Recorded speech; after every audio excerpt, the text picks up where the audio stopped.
Bacaan liturgi Minggu 23 Januari 2022, hari Minggu biasa ketiga. Bacaan dari kitab Nehemia. Sesudah umat Israel kembali dari pembuangan, pada hari pertama bulan ke-7, Imam Ezra membawa kitab Taurat ke depan jemaat, pria, wanita, dan semua yang dapat mendengar dan mengerti. Ia membacakan beberapa bagian dari kitab itu di halaman di depan gerbang air dari pagi sampai tengah hari di hadapan pria, wanita, dan semua orang yang dapat mengerti. Dengan penuh perhatian, seluruh umat mendengarkan pembacaan kitab Taurat itu. Adapun Ezra, ahli kitab itu berdiri di atas mimbar kayu yang dibuat khusus untuk peristiwa itu. Ezra membuka kitab itu di depan mata seluruh umat karena ia berdiri lebih tinggi dari semua orang. Pada waktu ia membuka kitab itu, semua orang bangkit berdiri.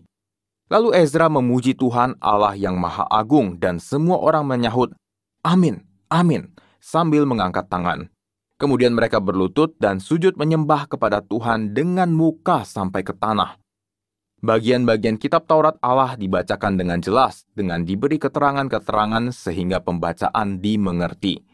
Lalu Nehemia, kepala daerah, dan Imam Ezra, ahli kitab itu, serta orang-orang Lewi yang mengajar jemaat, berkata kepada seluruh hadirin, "Hari ini adalah kudus bagi Tuhan Allahmu. Jangan kamu berduka cita dan menangis." Karena semua orang itu menangis ketika mendengar kalimat-kalimat Taurat. Lalu berkatalah Imam Ezra kepada mereka, "Pergilah, makanlah sedap-sedapan dan minumlah minuman manis, dan berikanlah sebagian kepada mereka yang tidak sedia apa-apa. Sebab hari ini kudus bagi Tuhan kita. Jangan bersusah hati, sebab sukacita karena Tuhanlah perlindunganmu." Demikianlah sabda Tuhan, syukur kepada Allah. Sabdamu ya Tuhan adalah roh dan kehidupan. Sabdamu ya Tuhan adalah roh dan kehidupan. Taurat Tuhan itu sempurna menyegarkan jiwa, peraturan Tuhan itu teguh memberikan hikmat kepada orang bersahaja. Sabdamu ya Tuhan adalah roh dan kehidupan. Titah Tuhan itu tepat menyukakan hati, perintah Tuhan itu murni membuat mata berseri. Sabdamu ya Tuhan adalah roh dan kehidupan. Takut akan Tuhan itu suci tetap untuk selama-lamanya, hukum-hukum Tuhan itu benar, adil selalu. Sabdamu ya Tuhan adalah roh dan kehidupan. Mudah-mudahan engkau sudi mendengarkan ucapan mulutku dan berkenan akan renungan hatiku, ya Tuhan, gunung batu dan penebusku. Sabdamu ya Tuhan adalah roh dan kehidupan. Bacaan dari surat pertama Rasul Paulus kepada jemaat di Korintus. Saudara-saudara, seperti halnya tubuh itu satu dan anggotanya banyak, dan semua anggota itu sekalipun banyak merupakan satu tubuh saja, demikian pula Kristus. Sebab kita semua, baik orang Yahudi maupun orang Yunani, baik budak maupun orang merdeka, telah dibaptis dalam satu roh menjadi satu tubuh, dan juga diberi minum dari satu roh. Karena tubuh pun tidak terdiri atas satu anggota saja, tetapi atas banyak anggota. Andai kata kaki berkata, "Karena aku bukan tangan, aku tidak termasuk tubuh." Benarkah ia tidak termasuk tubuh? Dan andai kata telinga berkata, "Karena aku bukan mata, aku tidak termasuk tubuh." Benarkah ia tidak termasuk tubuh? Andai kata tubuh seluruhnya adalah mata, di manakah pendengaran? Andai kata seluruhnya telinga, di manakah penciuman? Tetapi Allah telah memberikan kepada semua anggota, masing-masing secara khusus, suatu tempat pada tubuh, seperti yang dikehendakinya. Andai kata semuanya adalah satu anggota, di manakah tubuh? Memang ada banyak anggota, tetapi hanya satu tubuh. Jadi mata tidak dapat berkata kepada tangan, "Aku tidak membutuhkan engkau." Dan kepala tidak dapat berkata kepada kaki, "Aku tidak membutuhkan engkau."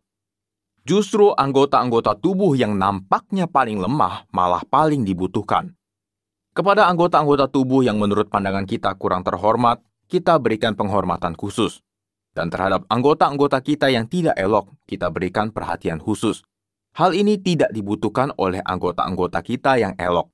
Allah telah menyusun tubuh kita begitu rupa, sehingga kepada anggota-anggota yang tidak mulia diberikan penghormatan khusus, supaya jangan terjadi perpecahan dalam tubuh, tetapi supaya anggota-anggota yang berbeda itu saling memperhatikan. Karena itu, jika satu anggota menderita, semua anggota turut menderita. Jika satu anggota dihormati, semua anggota turut bersukacita. Kamu semua adalah tubuh Kristus, dan masing-masing adalah anggotanya. Dan Allah telah menetapkan beberapa orang dalam jemaat. Pertama sebagai rasul, kedua sebagai nabi, ketiga sebagai pengajar. Selanjutnya ia menetapkan juga mereka yang mendapat karunia untuk mengadakan mukjizat, untuk menyembuhkan, untuk melayani, untuk memimpin, dan untuk berkata-kata dalam bahasa roh. Adakah mereka semua rasul, atau nabi, atau pengajar? Adakah mereka semua mendapat karunia untuk mengadakan mukjizat, atau untuk menyembuhkan, atau untuk berkata-kata dalam bahasa roh, atau untuk menafsirkan bahasa roh? Demikianlah sabda Tuhan. Syukur kepada Allah. Haleluya, haleluya, haleluya, haleluya, haleluya, haleluya. Tuhan telah mengutus aku untuk menyampaikan kabar baik kepada semua orang miskin dan memberitakan pembebasan kepada orang-orang tawanan. Haleluya, haleluya, haleluya, haleluya, haleluya, haleluya. Inilah Injil suci menurut Lukas, dimuliakanlah Tuhan. Banyak orang telah berusaha menyusun suatu berita tentang peristiwa-peristiwa yang telah terjadi di antara kita, seperti yang disampaikan kepada kita oleh saudara-saudara yang dari semula adalah saksi mata dan pelayan firman.